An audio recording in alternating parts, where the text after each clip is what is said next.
Hey guys, welcome to Boxing Squared for boxing news and views from around the internet. It was always going to be a long shot to some extent, but any chance of Anthony Joshua and Deontay Wilder striking a deal now to meet in April, it has all but been extinguished. Or has it? More on the has it bit later, but first, the respective camps will not be sitting down before December to start negotiations, which according to several recent statements by Matchroom boss Eddie Hearn, is too long to wait to make and announce Anthony Joshua's next fight for April, 6 months away, primarily due to the need to get exceptions from the relevant sanctioning bodies. So what we know is a new offer from Matchroom was submitted to Team Wilder this week to co-manager Shelley Finkel specifically.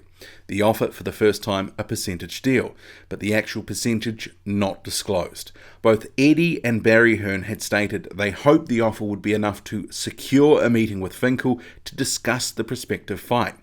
Hearn Sr., he went a lot further, saying, fans will find out if both sides really want this fight, and I know AJ does. No obstacles from our end, so waiting for a response.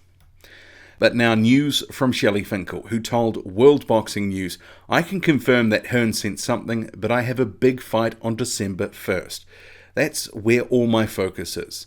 If after the fight he wants to meet or send me something, that is when I will deal with it. I don't want any distractions now. And the big fight he is referring to is, of course, Deontay Wilder vs Tyson Fury at the Staples Center on December the 1st. And we've just seen a very entertaining press tour for that event wrap up. So, no dice in terms of a meeting before December. The logical conclusion to that is the fight for April between Wilder and Joshua just can't happen. Well, presumably can't happen, but I'll raise a point on that a bit later. But first, I would say the chance of reaching a deal in a condensed period of time on the timescale that Eddie Hearn was talking about, effectively a month to 6 weeks, it was always going to be ambitious and difficult, especially given we'd seen them bickering for 3 months earlier in the year very publicly and they didn't get it done. Now I know the comment section is going to be lighting up like a Christmas tree right now from either side saying the other side is ducking the other side doesn't want the fight. My take on it is that both sides do want the fight, but they want it on their own terms because remember, tens of millions of dollars will be flowing into the pockets of those involved. They want the biggest cut that they can get because it's a mega fight. If Matchroom had of this week put up an offer of 50-50 for example, which they would never have done, but say that they had, you can't tell me that it wouldn't have been accepted. I think Finkel would have jumped at that. But that will not have been the offer because Matchroom do not believe Wilder is currently worth anywhere near 50-50, and they want to lock him in at a lower deal, just like they did Joseph Parker. But in terms of what's happened now, if we just take a step back, look at it dispassionately, I think both sides actually come out of this saving some face, coming out of it with some credit. Not just one side, but both. From Wilder's side, it's not actually an unreasonable position to say, look, we've got this fight coming up. That is our sole focus. Because if you reverse the situation, how would Joshua fans react if Wilder was demanding in the media that he sign before the Povetkin fight? Not only that, we actually had Anthony Joshua during the Povetkin camp saying his sole focus was on Povetkin. Anything else in terms of deals and such would come later. So it's actually, I don't think it's unreasonable for Wilder's team to say, come talk to us on December the 2nd. Does it fit Matchroom's schedule? No, it doesn't. But there's also the obvious thing of the pay-per-view for Wilder and his team to consider. They've got this event with Fury on December the 1st. If the event really smashes it in the United States, gets several 100,000 buys at $50, $60, $70 a pop, then Deontay Wilder could turn around legitimately and go, well, my commercial worth as a pay-per-view fighter, as a pay-per-view star in the United States, it's now established. This is what I can bring to the table, and thus his negotiating position is strengthened. Part of the reason Matchroom wants to lock Wilder in now will obviously be to avoid having to shell out more dollars than they want to pay later on. And that's obviously if Wilder becomes a big star, he beats Fury. They want to avoid having to go, okay, well actually he might be worth 50-50 or 45% or whatever. Also, consider what we've seen. the scale of this fight is building and building. Like Barry Hearn talked about back in January and then back a month or so ago, it's slowly growing into a monster fight. The more time that lapses, the bigger it gets. And that is, of course, if both guys stay unbeaten. So there is also a bit of a vested interest from both sides to keep this thing sort of bubbling along and growing. I know some people are saying that fans have been played for marks here, and maybe we are.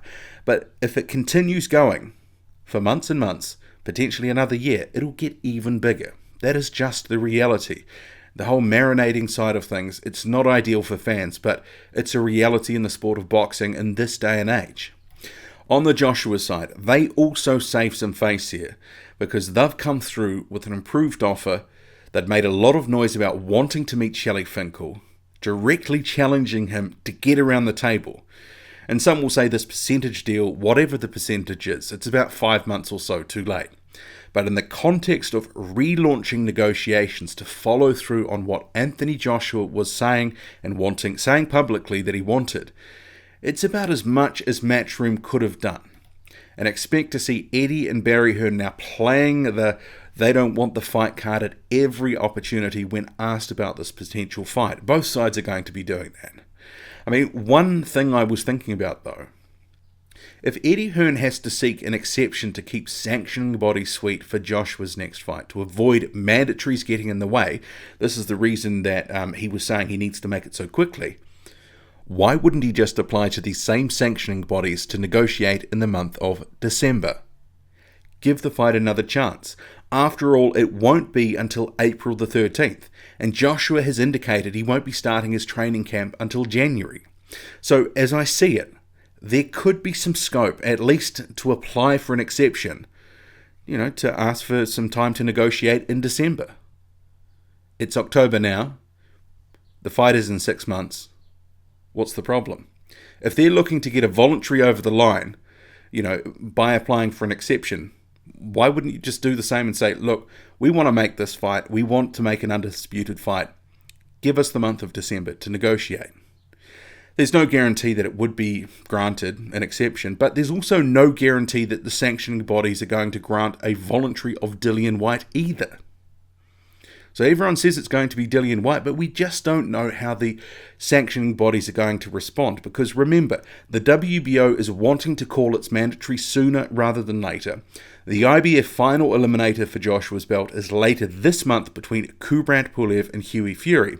And the IBF doesn't muck around. It'll want that fight to be held within about 6 months or so. So regardless of whether it's Wilder or Whyte, the mandatory challenges for Joshua, they are only going to keep piling up. And that will become an issue, especially next year, if a voluntary or even if an undisputed fight is granted. But if there is any chance that negotiations could be done in December, I think it's an option worth pursuing. Say the sanctioning bodies do actually grant them that month to actually talk about it, but for whatever reason they can't get a deal done. You can then announce a Dillian Whyte fight or whoever as Joshua's next opponent, and it wouldn't interfere with training camps or the promotion. 3.5 months is surely enough time to promote the fight between Joshua and Whyte or Joshua and a mandatory. Surely. If it's not, they've got problems. They've already got the date locked in. They know where they're going. It's now the opponent. So does it really need to be locked in 6 months in advance? Surely they could apply to the sanctioning bodies to see if they could get some time to negotiate. Just a thought there.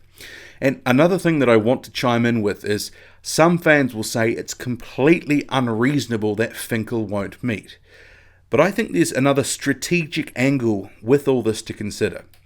Finkel obviously knows what the percentage figure is, right? So if he accepted a meeting with Matchroom, it's actually a public acknowledgement that the offer was at least a reasonable starting point for negotiations. Because after all, it would have got him to the negotiating table. So the optics of this, they do have to be factored in. Finkel will have realised that if he took the meeting, it would potentially say to the world the offer was at least worth talking about. And given how the Wilder side has been positioning a narrative of Joshua doesn't want the fight, Finkel is probably unwilling to cede any credit to Matchroom, directly or indirectly, because that's what would have happened if a meeting happened, at least in the eyes of the public. It's just a thought. There's certainly a lot of moving parts, and it's not as straightforward as many are making out. But the hard push to get Finkel around the table, it hasn't worked. And Dillian Whyte, he may well be confirmed as Joshua's next opponent. But like I say, if there's an opportunity to get an exception to negotiate in December to see if an undisputed fight can be made for April, let's see if the sanctioning bodies will allow it. Just my 2 cents. How about yours? Drop a comment, loud and often. Hit like, hit subscribe, follow me on Twitter, boxing_squared. I'm out.